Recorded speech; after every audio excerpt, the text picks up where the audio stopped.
அஸ்ஸலாமு அலைக்கும், welcome to my channel. எல்லோரும் எப்படி இருக்கீங்க? இன்றைக்கி என்ன ரெசிபியோடு வந்திருக்கீங்கன்னா, சிக்கன் 65 வச்சு எப்படி சிக்கன் கிரேவி பண்ணலான்னு பார்க்கலாம்.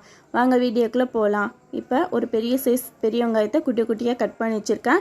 2 தக்காளி பேஸ்ட் பண்ணி வச்சுருக்கேன். புதினா மல்லி, கருவேப்பிலை இலை, பிரியாணி இலை, குடைமிளகாய். எனக்கு தேவையான சிக்கனை முன்னாடியே பொரித்து வச்சுட்டேன். இப்போ தேவையான அளவு இஞ்சி பூண்டு பேஸ்ட்டு. இப்போ ஒரு கடாயில் கொஞ்சம் தேங்காய் எண்ணெய், கொஞ்சம் நெய் ஆட் பண்ணிக்கிறேன். நீங்கள் வந்து நார்மல் எண்ணெய் கூட யூஸ் பண்ணலாம். ஆனால் தேங்காய் எண்ணெயில் பண்ணும்போது உங்களுக்கு டேஸ்ட்டு இன்னும் அதிகமாக கிடைக்கும். இப்போ பட்டை வகை, பிரியாணி இலை, கருவாய் இலை, நம்ம கட் பண்ணி வச்சுருக்க வெங்காயத்தை இதில் சேர்த்து ஓரளவு வதக்கி விட்டுக்கலாம். வெங்காயம் நல்லா வதங்கணும்னு அவசியம் கிடையாது. ஒரு கண்ணாடி பதம் வரைக்கும் வெந்தால் மட்டும் போதும். இப்போ ஓரளவு வதங்கிருச்சு. இது கூட நம்ம குடைமிளகாயும் புதினா மல்லியும் ஆட் பண்ணி நல்லா வதக்கி விட்டுக்கலாம். இப்போ இதுவும் ஓரளவு வதங்கிருச்சு. நமக்கு தேவையான அளவு இஞ்சி பூண்டு பேஸ்ட்டு சேர்த்து பச்சை வடை போகிற வரைக்கும் நல்லா வதக்கிக்கலாம். இப்போ நம்ம பேஸ்ட் பண்ணி வச்சுருக்க தக்காளியும் ஆட் பண்ணி இதையும் நல்லா பச்சை வடை போகிற வரைக்கும் நல்லா வதக்கி விட்டுக்கலாம். இப்போ இந்த ஸ்டேஜ் வரும்போது நம்ம மசாலா ஆட் பண்ணிக்கலாம்.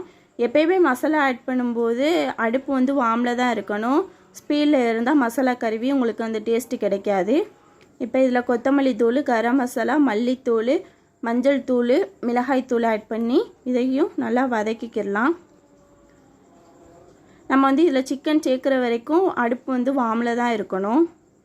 அப்போ தான் உங்களுக்கு அந்த மசாலா ஸ்மெல் போய் உங்களுக்கு நல்ல டேஸ்ட்டு கொடுக்கும்.